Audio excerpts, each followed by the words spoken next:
பகுதியை வாசிக்கலாம். அப்போஸ்தலர் நடவடிக்கைகள் புஸ்தகம் 4ஆம் அதிகாரம் 31ஆம் வசனத்தை வாசிக்கலாம்.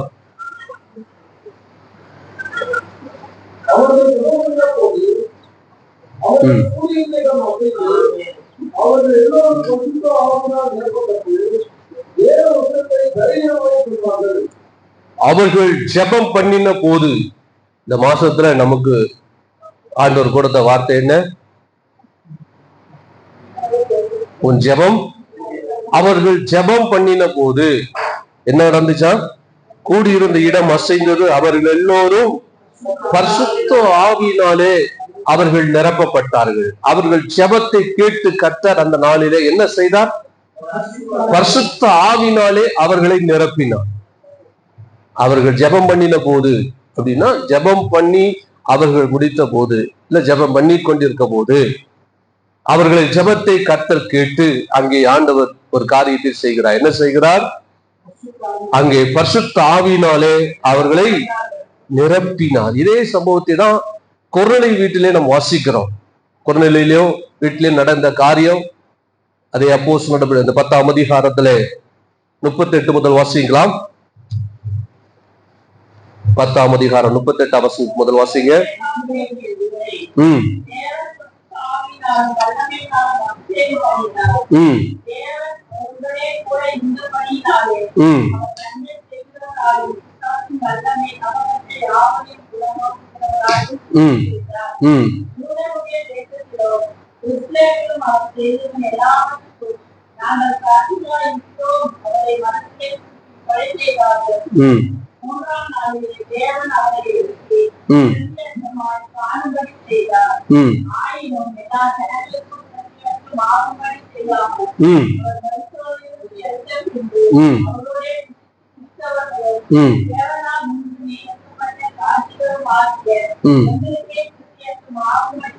செய்தார்.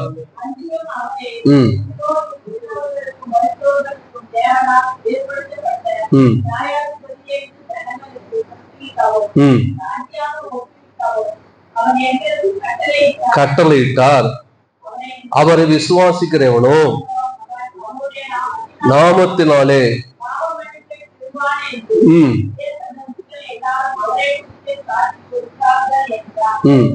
இந்த வார்த்தைகளை பேதுரு பேசிக் கொண்டிருக்கையில் வசனத்தை கேட்டவர்கள் யாவர் மேலும் பரிசுத்த ஆவியானவர் இறங்கினார் என்று சொல்லப்படுகிறது. இந்த ஏற்கனவே இந்த பகுதியை நாம் தியானித்திருக்கிறோம். அந்த 10ஆம் அதிகாரத்துல கொர்நேலியு என்கிற ஒரு மனிதனுடைய வாழ்க்கையிலே நடந்த சம்பவத்தை, அவன் தேவ பக்தி உள்ளவனாக எப்பொழுது தான தர்மம் செய்கிறவனோ ஜெபிக்கிறவனாக இருந்தான். அவனுடைய ஜெபம் கேட்கப்பட்டு அவனுக்கு தேவன் பதில் கொடுத்தார். பதில் கொடுத்து அங்கே தேவ தூதன் வந்து சொல்லுகிறான், நீ இப்பொழுது யோப்பா பட்டணத்துக்கு ஆள் அனுப்பு. அங்கே தோல் பதிலிடுகிற சீமோனுடைய வீட்டிலே பேதுரு என்கிற ஒரு மனிதன் இருக்கிறான், அவனை வரவழைப்பாயாக. அவன் நீ செய்ய வேண்டியது அவனுக்கு சொல்லுவான்னு சொன்ன உடனே பேதுருவை வரவழைத்தான். பேதுரு பொழுது பேச தொடங்கி முதலாவது இயேசுவை குறித்து புறஜாதி மத்தியிலே, இவன் ஒரு ரோமன், இந்த கொர்நேலியு ஒரு ரோமன், அவனுடைய குடும்பம் ஒரு ரோமன், அவன் யூதர்கள் அல்லாதது. இப்ப அவர்கள் மத்தியிலே பேதுரு பேசுகிறான். என்ன பேசுகிறான்? இயேசுவை குறித்து, இயேசுவை பிதா பரிசுத்த ஆவியினாலும் வல்லமையினாலும் அவரை நிரப்பி இருந்தார் அப்படின்னு அதை பேசிட்டு புறஜாதி மத்தியில இயேசுவை பத்தி சொல்றான். என்ன சொல்றான்? அந்த இயேசுவை தேவன் என்ன செஞ்சார்? வல்லமையினால் நிரப்பி இருந்தார். அவர் பிசாசு வல்லமையில ஆகப்பட்ட அவர் சுற்றி திரிந்தார். இப்படி எல்லாம் சுற்றி இது நாங்க சாட்சிகளா இருக்கோம். ஆனாலும் இதை அறியாத யூத ஜனங்கள் அவரை கொலை செய்தாங்க. அவரை தேவன் என்ன செஞ்சார்? மரித்தோர்ல இருந்து உயிரோடு எழுப்பினது மட்டுமல்ல, இந்த உலகத்தை நியாயம் இருக்கிற நியாயாதிபதியாக மரித்தோர்னு நினைப்பின அந்த மனிதனை தேவன் என்ன செய்கிறார்? அவரை ஏற்படுத்தி இருக்கிறார். இவரை விசுவாசிக்கிற எவனோ அவன் என்ன செய்ய மாட்டான்? கெட்டு போக மாட்டான். அப்படி நாமத்தினாலே பாவ மன்னிப்பை பெறுவான் அப்படின்னு அவங்க சொல்லும் பொழுது, இயேசுவை அந்த புறஜாதி ஜனங்கள், கொர்நேலியின் குடும்பம் விசுவாசித்தார்கள். விசுவாசித்த மாத்திரத்துல அவர்கள் ஞானஸ்நானம் எடுக்கல. ஆனா அவர்கள் மேல் என்னப்பட்டது? பரிசுத்த ஆவியானவர் ஊற்றப்பட்டார். அவர்கள் எல்லாம் பரிசுத்த ஆவியினாலே நிரப்பப்பட்டார்கள். அப்போ ஜெபத்தை கேட்ட தேவன் அவர்களுக்கு என்ன செய்தார் என்றால் அவர்களை பரிசுத்த ஆவியினால் நிரப்பினார். அல்லேலூயா. நீங்க சீசர்களை ஏற்க முதலாவது வாசித்தோம். அப்போஸ்தலர் 4 சீசர்கள் அவர்கள் ஜெபிக்கும் போது அவர்கள் ஜெபம் பண்ணி அவர்களை கூப்பிட்டு இயேசுவின் நாமத்தை பயன்படுத்த கூடாது அப்படின்னு சொல்லி அவர்களை மிரட்டினாங்க. ஆனா அவர்கள் எல்லாரும் இயேசுவின் நாமத்தினால் அற்புதம் நடக்கணும்னு சொல்லி அவரை சொல்லி எல்லாம் ஜெபம் பண்ண பொழுது அவர்கள் எல்லாம் பரிசுத்த ஆவியினால் செய்யப்பட்டார்கள், நிரப்பப்பட்டு தைரியமா அவங்க சுவிசேஷத்தை பிரசங்கித்தார்களாம். அப்போ ஜெபித்த பொழுது கர்த்தர் அவர்களுக்கு செய்த காரியம் பரிசுத்த ஆவியினாலே அவர்களை நிரப்பினார். அல்லேலூயா. கர்த்தர் நம்முடைய வாழ்க்கையிலே நம்முடைய ஜெபத்தை கேட்டு ஆண்டவர் இன்னைக்கு செய்ய போகிற காரியம், அவர் பரிசுத்த ஆவியினால் நம் ஒவ்வொருவரையும் நிரப்ப போகிறார். பரிசுத்த ஆவியினுடைய அந்த நிறைவை பெற்றுக் கொள்ளக்கூடிய அந்த காலத்தை தேவன் இந்த நாளில் நமக்கு ஏற்படுத்தி தந்திருக்கிறார். எத்தனை விசுவாசிக்கிறீங்க? அல்லேலூயா. அந்த அனுபவத்தை இந்த காலவெளியில நாம் ஒவ்வொருவரும் பெற்றுக்கொள்ள வாஞ்சிப்போம். இதே போலதான் 2ஆம் அதிகாரத்திலும் நடக்கிறது. 2ஆம் அதிகாரத்திலே பரிசுத்தாவின் அபிஷேகம் ஊற்றப்படுகிறது. அப்படி ஊற்றப்பட்ட பொழுது அங்கே இருந்ததான எருசலேமுக்கு வந்ததான பண்டிகைக்கு வந்த யூதர்கள்லாம் அதை பார்த்து வேடிக்கை பார்த்துட்டு இதன் இப்படி புதிதான ஒரு அனுபவமா இருக்கிறதே, வித்தியாசமா இருக்கிறதே அப்படின்னு சொல்லி அவர்கள் பார்க்கும் பொழுது இதை குறித்து பேதுரு விளக்கம் கொடுக்கிறார். என்ன விளக்கம் கொடுக்கிறார்? அங்கே இருக்கிற யூதர்களுக்கு இயேசுவை பத்தி அவர்களுக்கு என்ன செய்கிறார்? சொல்லுகிறார். இந்த இயேசுவை நீங்க கொலை செய்றீங்க, அதே இயேசுவை தேவன் என்ன செஞ்சார்? மரித்தெழுந்து உயிரோடு எழுப்பினார் சொன்ன அவர்கள் எல்லாம் இருதயத்திலே குத்தப்பட்டவர்களாகி அன்றைக்கு தினம் என்ன செய்தார்கள்? 3000 பேர் ரட்சிக்கப்பட்டு கூட்டி சேர்க்கப்பட்டாங்க. அப்படி அவர்கள் கூட்டி சேர்க்கப்பட்ட பொழுது அங்கே பேதுரு அவர்களுக்கு சொல்லுகிறார். அப்போஸ்தலர் 2ஆம் அதிகாரம் 38ஆம் வசனத்தை வாசிங்க. நோக்கி நீங்கள் பாவ மன்னிப்புக்கென்று நாமத்தினாலே ஞானஸ்நானம் பெற்றுக் கொள்ளுங்கள், அப்பொழுது பரிசுத்த ஆவியின் வரத்தை பெறுவீர்கள். அல்லேலூயா. நீங்க ஞானஸ்நானத்தை பெற்றுக் கொள்ளும் பொழுது பரிசுத்த ஆவி அப்படின்னா இங்க சில காரியங்களை நம்ம கவனிக்கணும். ஏன் இயேசுவின் நாமத்தினாலே ஞானஸ்நானம் பெற்றுக் கொள்ளுங்கள் என்று சொல்லி இருக்கிறது அப்படின்னு சொன்னா, இயேசு வருகிற வரைக்கும், அதாவது இயேசுவின் நாட்கள் வரைக்கும், அது இயேசு நாட்களுக்கு முன்பாக யோவான் ஸ்நானகன் ஞானஸ்நானம் கொடுத்தான். நான் அதற்கு ஒரு சில மாதங்களுக்கு முன்னாடி சொல்லி இருக்கிறேன். ஞானஸ்நானம் என்பது யோவான் ஸ்நானகன் காலத்துல மட்டும் உருவானது கிடையாது. பைபிள் ஸ்டடியில சொல்லியிருக்கிறேன். யோவான் ஸ்நானகனுக்கு முந்தின நாட்கள்ல இருந்து ஞானஸ்நானம் ஸ்நானம் என்பது இருந்திருது. அதுலன்னா யோவான் ஸ்நானகன் ஞானஸ்நானம் கொடுக்கும்போது ஏன் இதை செய்தாரு யூதர்கள் கேள்வி கேட்டிருப்பாங்க. அதுக்கு பல காரணங்கள் இருக்கு, பலவிதமான ஸ்நானங்கள் இருந்திருக்கிறது. அதனாலதான் கேள்வி கேட்கல. ஆனால் யோவான் கொடுத்த ஸ்நானம் என்பது மனம் திரும்புதலுக்காக கொடுக்கப்பட்டது. யோவான் ஸ்நானகன் மனம் திரும்புதலுக்கான ஞானஸ்நானத்தை கொடுத்தான். ஆனா அதே யோவான் ஸ்நானகன் என்ன சொல்லுகிறான்? மத்திய 3ஆம் அதிகாரம் 11ஆம் வசனம் வாசிங்க.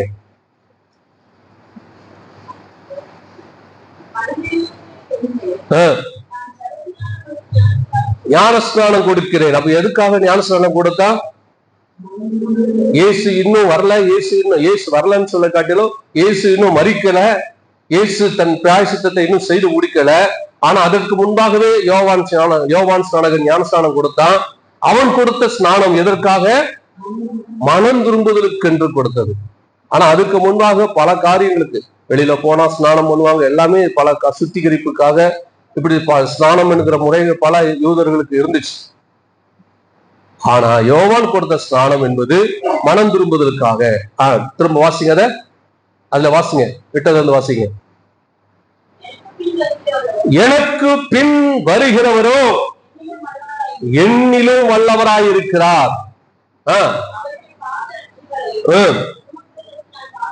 பாத்திரன் அல்ல, பரிசுத்த ஆவியினாலும் அக்கினியினாலும் உங்களுக்கு ஞான ஸ்நானம் கொடுப்பார். அப்ப யோவான் ஸ்நானகனே சொல்றான், நான் கொடுக்கிற ஸ்நானம் என்பது எப்படிப்பட்டது? மனம் திரும்புவதற்கு என்று. ஆனால் எனக்கு பின்னர் ஒருவர் வருகிறார், என்னிலும் வல்லவர், அவர் உங்களுக்கு எப்படிப்பட்ட ஸ்நானத்தை கொடுப்பார்? பரிசுத்த ஆவியினாலே உங்களுக்கு ஸ்நானத்தை கொடுப்பார். அது தேவையில்லைன்னா அன்னைக்கு யோவான் ஸ்நானகன் அதை வலியுறுத்திருக்க கூடாது. இல்ல யோவான் ஸ்நானகன் கொடுத்த ஸ்நானத்தோடு அது போதும் என்றால் யோவான் ஸ்நானகன் அதோடு நிறுத்திருப்பான். நான் தன்னை விட ஒருத்தர் பெரிய ஆள் இருக்கிறான்னு சொல்லி எவனும் சொல்ல மாட்டான். எவனுமே நான் தான் பெரிய ஆள்னு சொல்லுவான். அப்புறம் முட்டி மோதிதான் தெரியும் அவன் எப்படிப்பட்ட ஆள்னு. எவனுமே தன்னை ஒரு நாள் தான் சின்ன நாம வளரல, நாம குறைவான நிலையில இருக்கிறோம் ஒத்துக்கிறானா? ஒத்துக்கவே மாட்டான். அடிப்பட்ட பிறகுதான் தெரியும். ஆனா யோவான் சொல்றான், நான் பெரியாள் இல்லையா, நான் அவரை விட சின்னவன், அவருடைய பாதரட்சின் வார அவுக்கிற கூட எனக்கு தகுதி கிடையாது, அவர் என்னிலும் பெரியவர், அவர் ஆவினாலும் அக்கினினாலும் உங்களுக்கு என்ன செய்வார், நான் கொடுக்கிற மனம் திரும்புதலுக்கு தான், ஆனா அவர் கொடுக்கிறது பரிசுத்த ஆவினாலே உங்களுக்கு என்ன செய்வார், ஸ்நானம் கொடுப்பார்.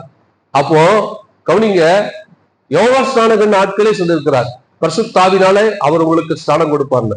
அதனாலதான் கவனிங்க, யோவான் ஸ்நானகன் கொடுத்த ஸ்நானத்தை பெற்றாலும் பரிசுத்தாவின் அபிஷேகத்தை ஒருவர் பெற வேண்டும் என்று சொன்னால் மாமிசத்தில் வெளிப்பட்ட இயேசுவை அவர்கள் கிறிஸ்து என்று விசுவாசிக்கும் பொழுதுதான் அவர்கள் அந்த பரிசுத்தாவின் அபிஷேகத்தை பெற முடியும். அல்லேலூயா. ஆனா அநேகர் அப்படியாக மாமிசத்தை வந்த இயேசுவை விசுவாசிக்காதனால்தான் அவர்கள் பரிசுத்தாவின் அபிஷேகத்தை என்ன செய்யல, பெற்றுக்கொள்ளவில்லை. அதனாலதான் இயேசுவின் நாமத்தினால அவர்களுக்கு என்ன செய்தார்கள், ஞானஸ்நானம் கொடுத்தார்கள். இன்னைக்கும் பலர் இயேசு நாமத்தினால ஞானஸ்நானம் கொடுக்கிறவர்கள் உண்டு. நான் கேட்கிற 2 கொஸ்டின், அவங்க அதுக்கு பதில் சொன்னா போதும். ஒன்று, இது சொன்னது யூதர்களுக்கு, நீங்கள் யாருக்கு ஞானஸ்நானம் கொடுக்கிறீர்கள், இயேசுவை பத்தி சொல்லு. பிதாகுமாரன் பரிசுத்தாவின் நாமத்தினாலே ஞானஸ்நானம் எடுக்கணும்னு சொல்லி வேதம் நமக்கு சொல்லி இருக்கு. அப்படிதான் ஆண்டவர் இயேசு நமக்கு கற்றுக் கொடுத்திருக்கிறாரு. அப்ப இயேசுவின் நாமத்தினால எடுக்கிறது மட்டும்தான் சரின்னா அப்ப எதுக்கு அது சொல்லி இருக்கிறார் இயேசு?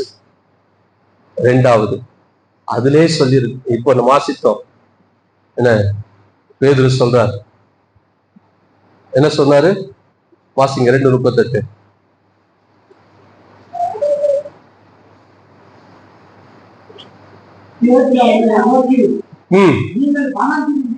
நீங்கள் மனம் திரும்பி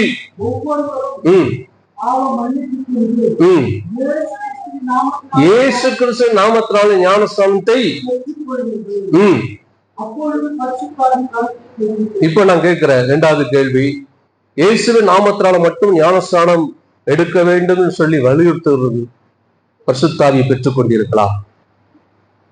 பேதுரு என்ன சொல்றாரு, அப்ப பெறுவீர்கள், பெறணும்ல. அப்படி என்றால் உங்களுடைய உபதேசம் தவறு, உங்களுடைய உபதேசம் தவறு. அல்லேலூயா. பரிசுத்த பவுல் கூட பவுல் ஊழியத்தின் நிமித்தம் வெளியில சில இடங்களுக்கு அவர் போய் வருகிறார். அங்கே போகும்போது அநேக விதமாக ஞானஸ்நானம் எடுக்காத ஜனங்கள் இருக்கிறாங்க. அப்போஸ்தலர் நடவடிக்கைகள் 10ஆம் அதிகாரத்துல 2ஆம் வசனத்துல இருந்து வாசிங்க. 19:2.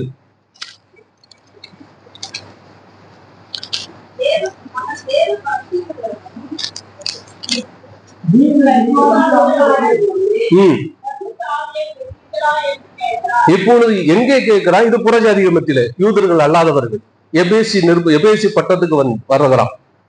எபேசி பட்டணத்துல இருக்கிற விசுவாசிகள் இருக்கிறாங்க. அவர்களை பார்த்து கேட்கிறா, நீங்கள் பரிசுத்த ஆவியை பெற்றீர்களா, விசுவாசிகளான பரிசுத்த ஆவியை பெற்றீர்களா?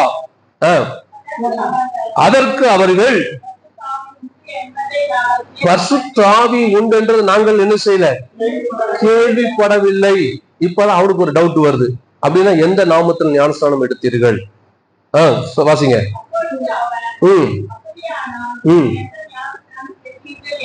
அப்போ கவனிங்களேன், ஏன் யோவான் கொடுத்த ஞானஸ்நானத்துக்கும் ஏன் இயேசுவின் நாமத்தை அவர்கள் உச்சரித்ததுக்குள்ள வித்தியாசம் நல்லா தெரியும். இயேசுவின் நாமத்தை ஞானஸ்நானம் எடுத்ததற்கான காரணம் என்ன அப்படின்னா, இயேசுவை அறியாமல் இயேசுவை விசுவாசிக்காமல் ஒருவனும் இயேசுவின் நாமத்தினால் ஞானஸ்நானம் எடுத்திருக்க முடியாது. அப்படி இயேசுவை விசுவாசித்து ஒருவன் ஞானஸ்நானம் எடுத்தால் கண்டிப்பா பரிசுத்தாவின் அபிஷேகத்தை அவன் பெற்றிருக்க வேண்டும். ஒருத்தன் பெறலாதுன்னு சொன்னா அப்போ அவன் இயேசுவை விசுவாசிக்கல. இயேசுவை விசுவாசிக்காதனாலதான் அவன் இந்த பரிசுத்தாவிய பெறல. தெளிவா பவுல் சில காரியங்களை தெளிவா புரிந்து சொல்றாரு. ஆகவே எந்த நாமத்தினால, அப்போ யோவான் ஸ்நானகன் நாமத்துல அவர் கொடுத்த ஞானஸ்நானம் எடுத்தீங்களா? அப்போ பரிசுத்த இயேசு நாமத்தினால நீங்க ஞானஸ்நானம் எடுங்க அப்படின்னு சொல்லி 4ஆம் வசனத்துல வாசிங்க. இப்போ இயேசு யோவான் சொன்னதை சொல்லி அங்கே சொல்றாரு பாருங்க. யோவானே சொல்லலையா, தனக்கு பின்ன ஒருத்தர் வருகிறார், இயேசு கிறிஸ்துவில் விசுவாசிக்க வேண்டும் என்று சொல்லி அவன் மனம் திரும்புவதற்கு ஏற்ற ஞானஸ்நானத்தை கொடுத்தானே. அதை கேட்ட பொழுது அவர்கள் கர்த்தராகிய இயேசுவின் நாமத்தினாலே ஞானஸ்நானம் பெற்றார்கள். அல்லாமலும் கைகளை வைத்த பொழுது பரிசுத்த ஆவியை அவர்கள் மேல் வந்தார். அப்பொழுது அவர்கள் அந்நிய பாஷைகளை பேசி தீர்க்க தரிசனம் சொன்னார்கள். அல்லேலூயா. அப்போ இயேசுவின் நாமத்தினாலே அவர்கள் இயேசுவின் விசுவாசிகளாய் மாறி இயேசுவின் நாமத்தினால் ஞானஸ்நானம் எடுத்த பொழுது அவர்கள் எல்லாரும் என்ன செஞ்சாங்க? பரிசுத்த ஆவியை பெற்றுக்கொண்டார்கள். அப்போ இயேசுவின் நாமத்தினால ஞானஸ்நானம் எடுத்தவங்க என்ன செய்யணும் சொல்லுங்க? பரிசுத்த ஆவியை பெற்றுக்கொள்ளலாம். அப்போ நீ எடுத்து சரி, இயேசுவின் விசுவாசியா இல்லை, நாமத்தை மட்டும்தான் பயப்படுத்துற. இயேசு விசுவாசித்தா கண்டிப்பா பரிசுத்த ஆவியை. அப்போ இங்க எத்தனை பேர் இயேசுவை விசுவாசிக்கிறீங்க? கையை காணுமே. இயேசுவில் எத்தனை பேர் விசுவாசிகளா இருக்கிறீங்க? நீங்க ஒவ்வொரு பரிசுத்த ஆவியை பெற்றிருக்க வேண்டும். திருப்பி உங்களை ஞானஸ்நானம் எடுக்க நான் சொல்லல. இல்லாவிட்டால் இயேசுவில் நீங்கள் விசுவாசம் உள்ளவர்களாய் இன்றைக்கு நீங்கள் ஜெபிக்கும் போது பரிசுத்த ஆவியானவர் ஆண்டவர் உங்களுக்கு தர போதுமானவராக இருக்கிறார். இயேசுவில் விசுவாசிகளாக இருந்தால் கண்டிப்பாக பரிசுத்த ஆவியை நீங்கள் பெற்றுக்கொள்ள வேண்டும். அல்லேலூயா. யோவான் கொடுத்த ஸ்நானம் தான் அது மனம் திரும்புவதற்கானது. அதை பெற்றவர்கள் பரிசுத்த ஆவியை பெறல. ஆனால் யாரெல்லாம் இயேசுவின் நாமத்தினால் ஞானஸ்நானம் பெற்றார்களோ, அதாவது இயேசுவில் விசுவாசிகளாகி, இதை நல்லா புரிந்து கொள்ள வேண்டும். ஏன் இயேசுவின் நாமத்தினால் என்றால் இயேசுவில் விசுவாசிகளாகி ஞானஸ்நானம் பெற்றார்கள். 8ஆம் அதிகாரம் 14ஆம் வசனத்தை வாசிங்க. அப்போஸ்தலர் 8ஆம் அதிகாரம் 14ஆம் வசனம்.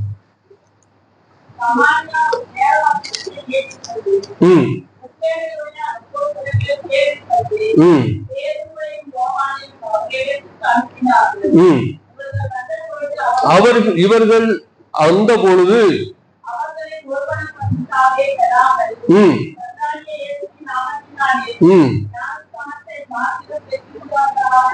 இங்கே என்ன பண்ணிருக்கிறாங்க? இங்க இயேசு நாமத்தினால் ஞானஸ்நானம் எடுத்திருக்கிறாங்க. ஆனா என்ன பண்ணல? அவர்கள் இயேசு நாமத்தினால் ஞானஸ்நானம் எடுக்காம யோவான் கொடுத்த ஸ்நானத்தை பெற்றதுனால பரிசுத்த ஆவி பெறல. ஆனா இவர்கள் பரிசுத்த ஆவியை பெறல. ஆனா இயேசு நாமத்தினால் என்ன செஞ்சிருந்தாங்க?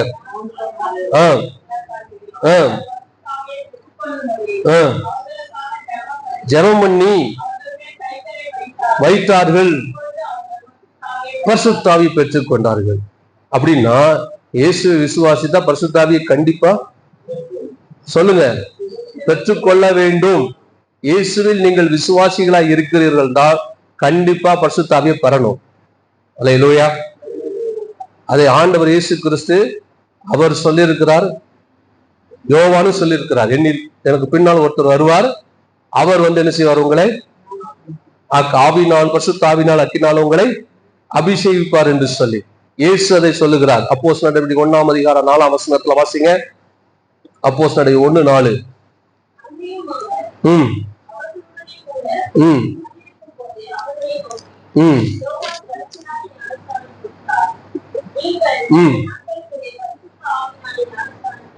பாருங்க, யோவான் ஜலத்தினாலே ஞானஸ்நானம் கொடுத்தார், நீங்கள் பரிசுத்த ஆவியினால் என்ன செய்வீர்கள்? ஞானஸ்நானம் பெறுவீர்கள் என்று சொல்லி அவர் மரித்து உயிரோடு எழுந்த பின்பு சொல்லிட்டு போனார். அதற்காக நீங்க என்ன செய்யணும்? எருசலேம் விட்டு போகாம எருசலேமிலே காத்திருங்கள். இயேசு சில ஊதினாரு. அவர் ஊதிட்டு என்ன சொல்றாரு? நான் இன்னும் மகிமைப்படல, மகிமைப்பட்ட பின்பு பரிசுத்த ஆவியானவர் உங்களுக்கு என்ன செய்வார்? வருவார். அவர் இந்த உலகத்தை விட்டு எடுத்துக்கொள்ளப்பட்ட பின்பு, அவர் மகிமை அடைந்த பின்பு பரிசுத்த ஆவியானவர் பெந்தேகோஸ்தே நாளில் செய்யப்பட்டார், ஊற்றப்பட்டார். அது ஊதினது வேற அனுபவம். பரிசுத்த ஆவியின் ஊற்றப்பட்ட அனுபவம் என்பது பெந்தேகோஸ்தே நாளில் நடைபெற்றது. அல்லேலூயா. இன்னொரு வசனத்தை கூட வாசிக்கலாம். அப்போஸ்தலர் 9:17 வாசிங்க.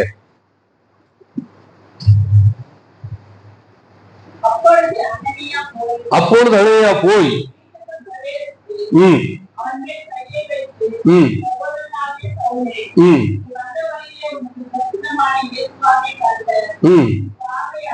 நீ பார்வை அடையும்படிக்கும், நீ அற்புதத்தை பெறுவதற்காக மட்டும் நான் வரல, அதுக்காக இயேசு என்ன அனுப்பல. இது யாருக்கு? பரிசுத்த பவுல். அவனை தேவன் சந்தித்த பொழுது அனனியா என்கிற சீசனை கொண்டு ஆண்டவர் செய்கிறார். அனனியாவை அனுப்பும் போது ஆண்டவர் எதுக்காக அனுப்பி வச்சாருன்னு சொல்றாரு? நீ பார்வை அடையும்படிக்கும் பரிசுத்த ஆவியினால் நிரப்பப்படும்படிக்கும் என்னை. அல்லேலூயா.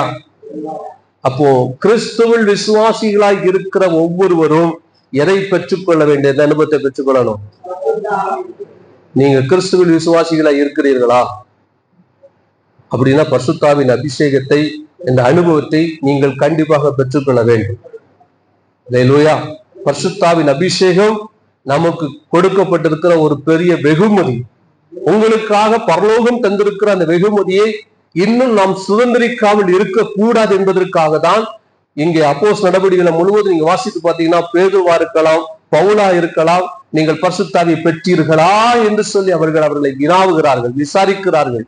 ஏன் விசாரிக்கணும்? வந்தவன் சுவிசேஷம் சொன்ன போன போயிருக்கலாம்ல. ஏன் கேட்கிறாங்க?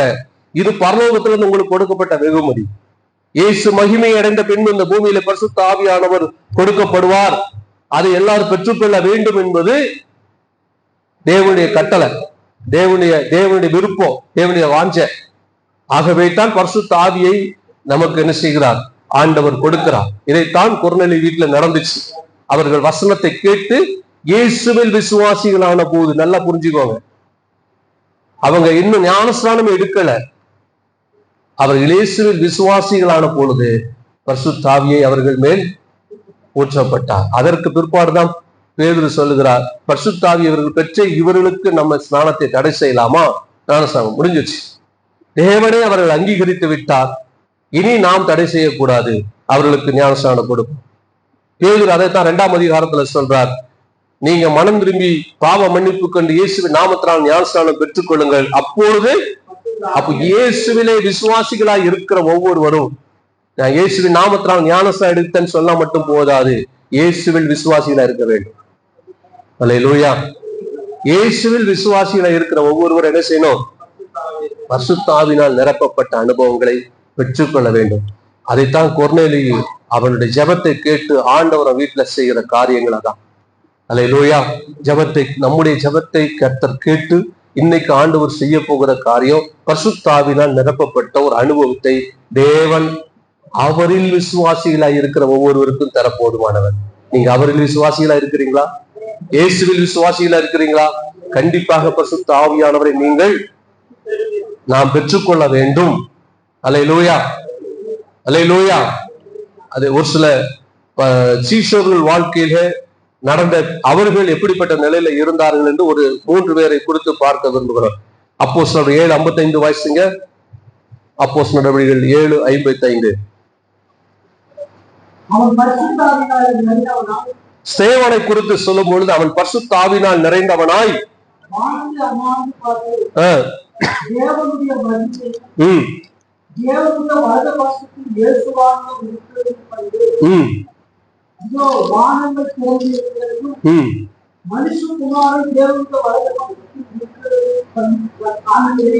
பாருங்க.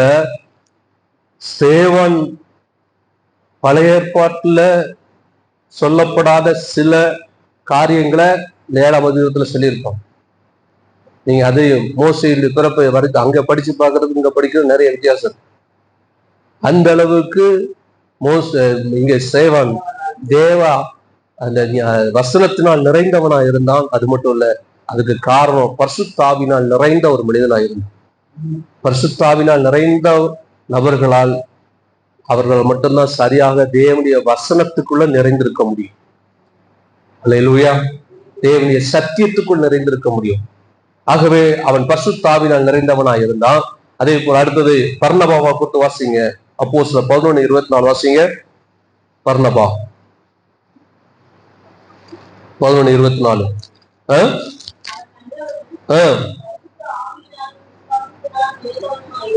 பர்னபாவை குறித்தும் அவன் நல்லவனும் பரிசுத்த ஆவியினாலும் விசுவாசத்தினால் நிறைந்தவனுமாய் இருந்தான். அநேக ஜனங்கள் கர்த்தரிடமாய் பாருங்க, பரிசுத்த ஆவியினால் நிறைந்தா மட்டும்தான் ஆத்துமாக்களை கர்த்தரிடத்துல கொண்டு வர முடியும். அவன் நல்லவனா மட்டும் இல்ல, நல்லவனும் இருக்கணும். பரிசுத்த ஆவியினால் நான் நல்லவன், எனக்கு பரிசுத்த ஆவி தேவையில்லைன்னு சொல்ல முடியாது. நல்லவனா இருந்தாலும் உங்களுக்குள் பரிசுத்த ஆவி தேவை. நீங்க கர்த்தரிடத்துல விசுவாசமா இருந்தார், கர்த்தரா இயேசு கிறிஸ்துவிடத்துல விசுவாசமா இருந்தார், அவரை விசுவாசிக்கிறவர்களா இருந்தால் பரிசுத்த ஆவியை நாம் பெற்றுக்கொள்ள வேண்டியது அவசியம். அப்படி இருந்தால் மட்டும்தான் நம்மால் மற்றவர்களை அவரிடத்துல கொண்டு வர முடியும். அல்லேலூயா. அடுத்து பவுலை குறித்து சொல்லப்படுறது 13ஆம் அதிகாரம் 9ஆம் வசனம் வாசிங்க. அப்போஸ்தலர் 13:9. அப்பொழுது பவுல் என்று சொல்லப்பட்ட சவுல் பரிசுத்த ஆவியினால் நிறைந்தவனாய் உற்று பார்த்து எல்லா கபடமும்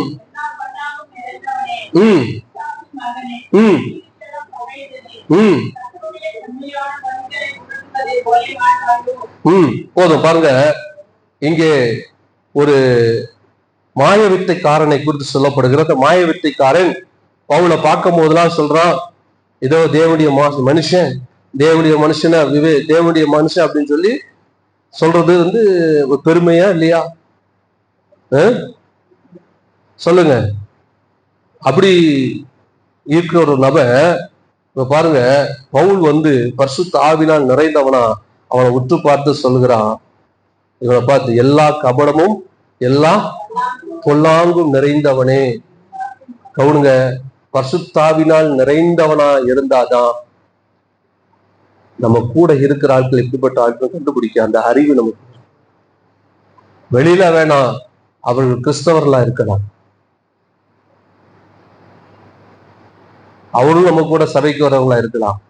ஆனா ஒரு நபருடைய ஆவி எப்படிப்பட்டது, அவருடைய கிரியை பற்றி அறிந்து கொள்வதற்கு ஆவியானவர் நமக்கு ரொம்ப அவசியம். அவன் பரிசுத்த ஆவியில நிறைந்தவனாய் உற்று பார்க்கிறான், அவனுக்குள் இருக்கிற கிரியைகளை பார்க்கிறான், அதை கடிந்து கொள்ளுகிறான்.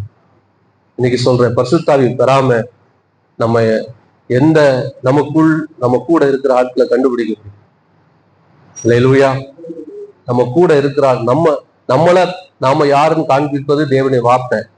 ஆனா நம்ம கூட இருக்கிற ஆளை காண்பிக்கிறது பரிசுத்த ஆவியானவர். அவனை தெரிஞ்சு அவனெல்லாம் ஊரெல்லாம் தூற்றுவதற்கு இல்ல, நாம் எச்சரிக்கையா இருப்பதற்கு, நம்மளை காத்துக் கொள்வதற்கு.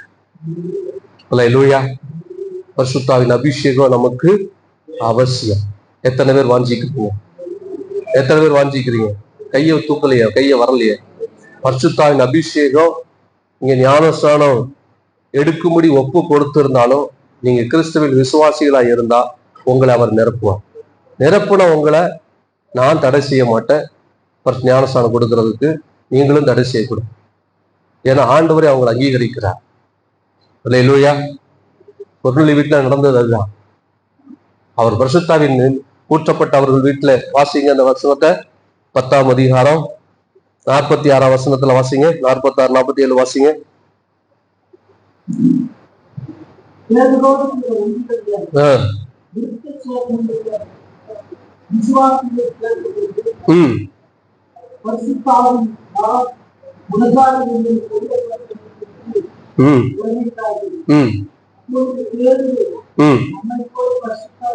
நம்மை போல பரிசுத்தாவியை பெற்ற இவர்களும் ஞானஸ்நானம் பெறாதபடிக்கு எவனாகிலும், பார்த்துக்கோங்க, பரிசுத்தாவி பெற்றவர்களுக்கு ஒருவரும் ஞானஸ்நானம் கொடுக்காம தடை பண்ணப்படும். நான் சொல்லல, ஆண்டவர் சொல்றாரு. பரிசுத்த ஆவியானவர் இந்த வார்த்தைகளை எழுதி வைத்திருக்கிறார். பேதுரு சொல்லுகிறார், தண்ணீரை விளக்கலாம் என்று சொல்லி கர்த்தருடைய நாமத்தினாலே அவர்களுக்கு ஞானஸ்நானம் கொடுக்கும்படி கட்டளையிட்டான். அப்பொழுது சில நாள் அங்கே பாருங்க, இயேசுவை விசுவாசிக்கராய் இருக்கிற ஒவ்வொருவரையும் அவர் அபிஷேகித்தார். அல்லேலூயா. அவர் பரிசுத்த ஆவியினால் என்ன செய்கிறார்? யோவான் ஸ்நானகர் ஜலத்தினால் ஞானஸ்நானம் கொடுத்தார். ஆனால் யோவான் ஸ்நானமே சொல்லுகிற, எனக்கு பின்னால் ஒருத்தர் வருவார், அவர் ஆவினாலும் அக்கினியாலும் உங்களை அபிஷேகிப்பார். அப்ப இயேசு சொன்னபடியே அவர், அதாவது மாமிசத்துல இருந்த நாட்களிலே அவர் அதை நிறைவேற்றவில்லை. அவரே சொல்றார், நான் மகிமைப்பட்ட பொழுது இது நடக்கணும். இயேசு பரமேறின பின்பு, இயேசு மகிமைப்பட்ட பின்பு பரிசுத்த ஆவியானவர் பெந்தைகோஸ்தே நாளில் ஊற்றப்பட்டார். இந்த அனுபவத்தை அன்றைக்கு பெந்தைகோஸ்தே நாளில் இருந்த அந்த 120 மேலும் பெற்றுக்கொண்டாங்க. அதே போல அதற்கு பின்பாகவும் அநேகரை தொடர்ந்து அதை பெற்றுக்கொள்ளுகிறாங்க. பெற்றுக்கொள்ளாதவர்களையும் பேதுருவும் பவுலும் பெற்றுக்கொள்ளும்படி என்ன செய்கிறார்கள்? வழி நடத்துகிறார்கள். அவங்களை கட்டாயப்படுத்தல, வழி நடத்துகிறாங்க. அவங்களுக்கு கற்றுக் கொடுக்குறாங்க, அவங்களுக்காக ஜெபம் பண்றாங்க. அல்லேலூயா. அவர்கள் இயேசுவின் நாமத்தினாலே ஞானஸ்நானம் எடுத்து இயேசுவில் விசுவாசிகளாய் மாறச் செய்து அவர்களுக்கு அந்த அனுபவத்தை என்ன செய்கிறார்கள்? பெற்றுக்கொள்ள உதவி செய்கிறார்கள். அதே போல நாம் ஒவ்வொருவரும் என்ன செய்யணும்? பெற்றுக்கொள்ள வேண்டும். இயேசுவில் விசுவாசிகளான புறஜாதியார் ஞானஸ்நானம் எடுப்பதற்கு முன்பாகவே அந்த அனுபவத்தை பெற்றுக் கொள்கிறார்கள். காரணம், இயேசுவில் விசுவாசிக்கிற ஒவ்வொருவரும் அந்த அனுபவத்தை கண்டிப்பாக பெறுவார். நான் விசுவாசிக்கிறவன் பெறுவான். நீ இயேசுவை விசுவாசிக்கணும், கண்டிப்பா பெறுவீர்கள். அல்லேலூயா, அல்லேலூயா.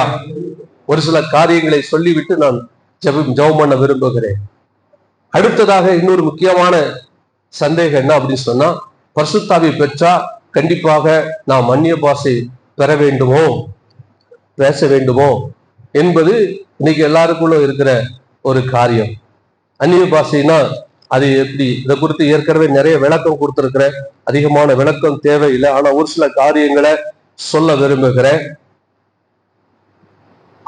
பெந்தெகோஸ்து நாளில் பரிசுத்த ஆவி ஊற்றப்பட்ட பொழுது அவர்கள் எல்லாம் பரிசுத்த ஆவி பெற்று என்ன செஞ்சாருங்க? பற்பல பாஷைகளை பேசினாங்க. வாசிங்க, அப்போஸ்தலர் 2ஆம் அதிகாரம் 2ஆம் வசனத்துல இருந்து வாசிங்க. முதல் வசனத்துல இருந்து வாசிங்க.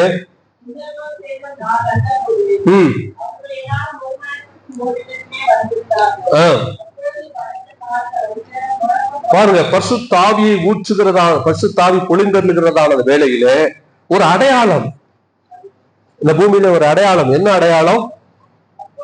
பலத்த காற்று அடிக்கிறது போல, முழக்கம் போல, வானத்திலிருந்து சடுதியாய் முழக்கம்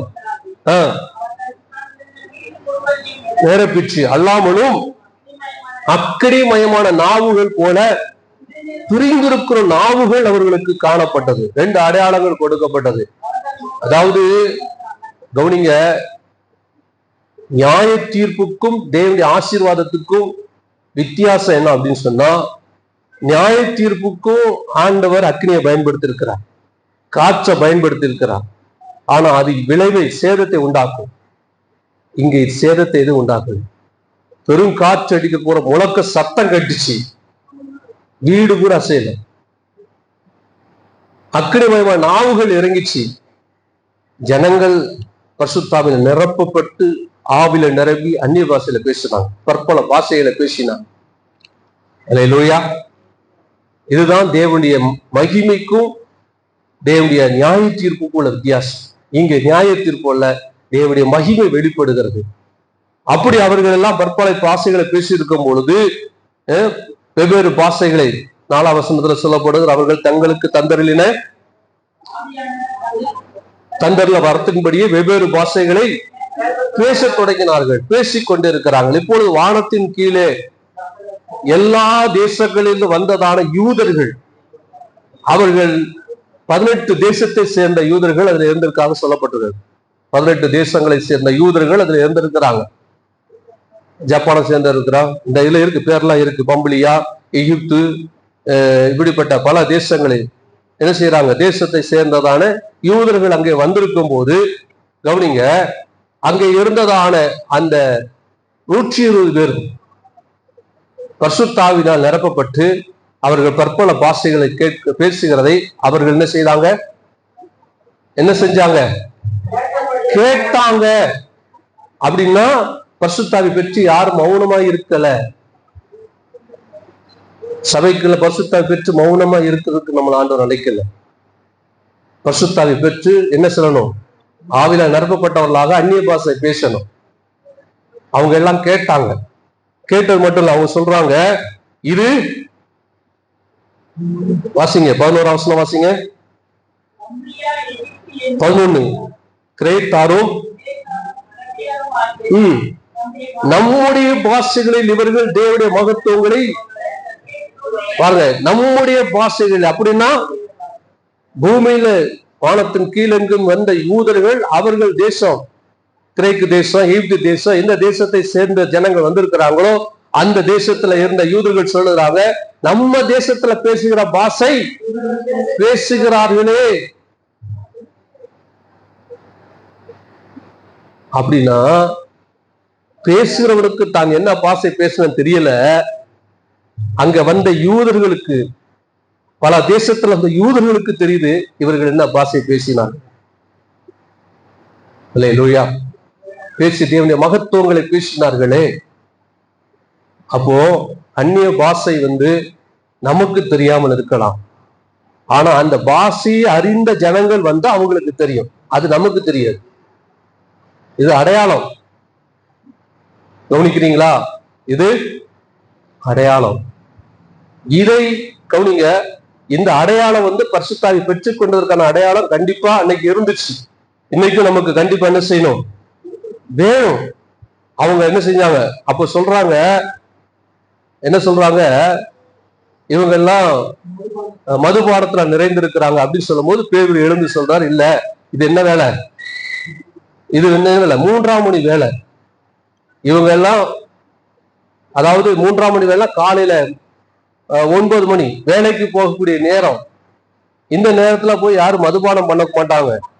நீங்க நினைக்கிற மாதிரி மதுபானம் பண்ணல. இது யோவான் தீர்க்கதரிசியால் சொல்லப்பட்டது இவர்களுக்கு என்ன செஞ்சது? இங்க நடந்துருச்சு அப்படின்னு சொல்லி இயேசுவை சொல்லி அவர்கள் முடிக்கிற பொழுது, பேதுரு சொன்ன பொழுது, கவனிங்க, அங்க இருக்கிறவர்கள் என்ன செஞ்சாங்க? இந்த அனுபவத்தை பாக்குறாங்க. அப்போ எங்களுக்கும் இந்த அனுபவம் கிடைக்குமா என்ற கேள்வி அவர்களுக்குள்ள எழும்போதுதான் பேதுரு சொல்லுகிறார், நீங்களும் கர்த்தராகிய இயேசு கிறிஸ்துவை விசுவாசிங்க, அவர்கள் விசுவாசிகளாய் நீங்க ஞானசாயம் எடுத்தா பரிசுத்தாவி பெறுவீர்கள் சொல்லி 38 வசனத்துல சொல்லு. இதை பார்த்து அவர்கள் அதை பேரா என்ன செஞ்சாங்க? வாஞ்சித்தாங்க. அப்போ பரிசுத்தாவி பெற்றது என்னது? அடையாளமாக அந்நிய பாஷை பேசினாங்க. சிலருடைய கேள்வி, பரிசுத்தாவி கவனிங்க, அந்நிய பாஷை அடையாளம் அது விசுவாசிகளுக்கு அடையாளமாயிராம அபிசுவாசிகளுக்கு அடையாளமா இருக்கிறதே அப்படின்னு. அபிசுவாசிகளுக்கு அடையாளம்னா என்ன அர்த்தம்? அபிசுவாசிகளுக்கு அடையாளம் என்ன அர்த்தம்? நீங்களா யாரு? நீங்களா யாரு சொல்லுங்க, கரெக்டா சொல்லணும். நீங்களா யாரு? விசுவாசி தானா? அப்ப அபிசுவாசினா யாரு?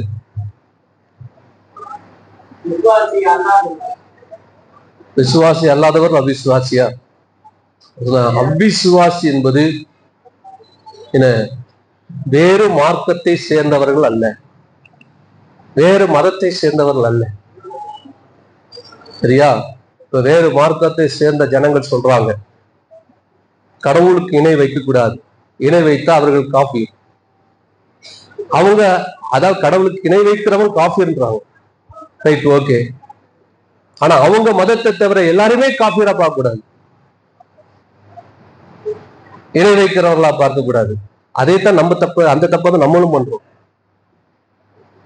கிறிஸ்தவத்தை தவிர எல்லா மதத்தை சேர்ந்தவர்களையும் எப்படி நம்ம பார்க்கிறோம்? சொல்லுங்க, எப்படி பாக்குறீங்க? அபிசுவாசியா? அப்போ கிறிஸ்தவ மார்க்கத்துல இருக்கிறவர்கள் விசுவாசிகள் அல்ல, கிறிஸ்துவில் விசுவாசம் உள்ளவர்கள் தான் விசுவாசிகள். கிறிஸ்துவில் விசுவாசம் இல்லாதவர்கள் கிறிஸ்தவனா இருந்தாலும் அவன் விசுவாசி தான். அல்லேலூயா. கிறிஸ்துவில் விசுவாசிகளா இருக்கிறீங்களா? இப்ப திரும்பி கேட்கிறேன், கிறிஸ்துவில் விசுவாசிகளா இருக்கிறீங்களா? விசுவாசிகளா இல்லாவிட்டால் நாம் கிறிஸ்தவ மார்க்கத்தில் இருந்தாலும் அபிசுவாசி தான். இத அடையாளமா இஸ்ரவேல் ஜனங்களுக்கு இந்த அந்நிய பாஷையில வேற இதே போல 2 அடையாளங்களை ஆண்டவர் ஏற்கனவே கொடுத்திருக்கிறார். கொடுத்தரா கொடுக்கலையா? ஏசாயா தீர்க்க தரிசன புஸ்தகம் 28ஆம் அதிகாரம் 11ஆம் வசனம் வாசிங்க.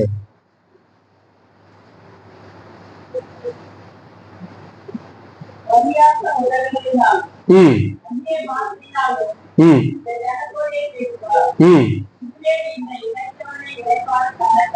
ம் ம் போதும். அடுத்தது 33:19 வாசிங்க. 33:19. உனக்கு விளங்காத பாஷையும் அறியதற்குரிய ஒரு விதமான பேச்சு முடிய அந்த புரிகிற ஜனங்கள் அப்படின்னா, கவனிங்க, இஸ்ரவேல் ஜனங்கள் பாவம் செய்யும் பொழுது ஆண்டவர் அவர்களுக்கு சொல்றாரு, நீங்க இப்படியே எனக்கு விரோதமா பாவம் செய்தால் நான் அந்நிய ஜனங்கள் கையில உங்களை என்ன செய்வேன், ஒப்பு கொடுத்த உங்க மேல் நியாய தீர்ப்பு வரும் அப்படின்னு சொன்னோம். ஆனா அவங்க அதை அந்த தேவனுடைய வார்த்தையை விசுவாசிக்கல. தேவனுடைய வார்த்தையை விசுவாசிக்காம அவர்கள் தொடர்ந்து பாவம் செய்து கொண்டே இருந்தாங்க. அது நிமித்தம் ஆண்டவர் அவர்களுக்கு சொன்னாரு, நான் உங்களை புறஜாதி கையில ஒப்பு கொடுப்பேன். எப்படி நடக்கும்? இதெல்லாம் நடக்காது. அதுக்கு அடையாளம் என்ன தெரியுமா? புறஜாதிகள் வந்து உன் தேசத்துல அவன் பாஷையை பேசுவான், உனக்கு புரியாது. புறஜாதி வந்து அவன் பாஷையை பேசுவான், அது உனக்கு புரியாது. அதான் விளங்காத பாஷை, அது அந்நிய பாஷை, உனக்கு புரியாத பாஷை. இப்ப என்ன என் வார்த்தையை விசுவாசிக்காத நீ அப்போ நீ விசுவாசிப்ப. தேவன் அன்னைக்கே சொன்னாரு, உன் மேல நியாய தீர்ப்பு வரும்னு சொல்லி, அந்த நியாய தீர்ப்பு வந்திருக்கிறது என்பதை இந்த விளங்காத பாஷையை நீ கேட்கும் போது இப்ப விசுவாசிக்காத யூதை அப்ப விசுவாசிப்ப. இப்ப விசுவாசிக்காத நீ அப்ப விசுவாசிப்ப. புரியுதா? அந்நிய பாஷை யாருக்கு அடையாளம்? இன்னைக்கு இயேசு விசுவாசிக்காம சபைக்குள்ள இருந்துட்டு இருக்கோம் ஒரு கூட்டம், அவன் அவிசுவாசி. அவனுக்கு ஒரு அடையாளம். இந்த பாஷை இன்னைக்கு கேட்கிற நீ ஒரு நாள் வரும், தேவன் சொன்ன வார்த்தைகள் நிறைவேறுங்கிறதுக்கு ஒரு அடையாளம். அந்நிய பாஷை விசுவாசிக்கல, அபிஷேகத்தை விசுவாசிக்கலன்னா இது ஒரு அடையாளம். இந்த மறந்துடக்கூடாது. யாருக்கு அடையாளம்? யாருக்கு அடையாளம்? அவிசுவாசியா இருக்கிறவருக்கு. இயேசு விசுவாசித்தா பரிசுத்தாவி பெற்றுக்கொள்வோம், அந்நிய பாஷை பேசுவோம். விசுவாசிக்கலன்னா அவனுக்கு பேசுறவன் ஒரு அடையாளம். இது எதுக்கு அடையாளம்? தேவன் சொன்ன வார்த்தை ஒரு நாள் நிறைவேறும், தேவன் சொன்னது ஒரு நாள் நடக்கும். இன்னைக்கு நீ நினைக்கிற இதெல்லாம் நடக்குமா? இதெல்லாம் கண்டிப்பா நடக்கும். அதுக்கு அடையாளம் தான் இது. அல்லேலூயா, அல்லேலூயா. நீங்கள் அந்நிய பாஷை பேசுகிறதை நீங்கள் விசுவாசிக்காவிட்டால் மற்றவர்கள் பேசுறது உங்களுக்கு அடையாளம். நான் சொல்றேன், மற்றவங்க பேசுறது உங்களுக்கு அடையாளம். உங்களுக்கு தேவன் சொன்னது நிறைவேறுகிற நாட்கள் வரும். இது அடையாளம். நீங்க கிறிஸ்துவில் விசுவாசிகளா இருப்பீங்கன்னா பரிசுத்தாவி பெற்று அந்நிய பாஷை பேசு. இதெல்லாம் பேசுறவங்களுக்கு அடையாளம். இதை நிறுத்தப்படும். அல்லேலூயா, அல்லேலூயா. நான் சொன்னது உங்களுக்கு புரிஞ்சிருக்குன்னு நினைக்கிறேன். அல்லேலூயா. ஆகவே கிறிஸ்துவில் விசுவாசிகளா இருக்கிற நாம் ஒவ்வொருவரும் இன்னைக்கு எதை பெற்றுக்கொள்ள வேண்டும்? பரிசுத்தாவியின் நிறைவை பெற்றுக்கொள்ள நிரப்பப்பட்ட அனுபவம் வேணும். சேவானை குறித்து, பர்னபாவை குறித்து, பவுலை குறித்து பார்க்கிறோம், இயேசுவை குறித்து பார்க்கிறோம். எல்லாம் பரிசுத்தாவின் நிரப்பப்பட்ட அனுபவத்தை உடையவர்களா இருந்தாங்க. இன்னைக்கு அப்படிப்பட்ட நிரப்பப்பட்ட அனுபவத்தை கர்த்தர் எனக்கும் தருவார் என்று சொல்லி, இயேசுவில் விசுவாசிகளா இருக்கிற நீங்கள் விசுவாசிக்கிறீர்கள் என்றால் இன்றைக்கு அந்த அனுபவத்தை ஆண்டவர் உங்களுக்கு தருவதற்கு போதுமானவராக இருக்கிறார்.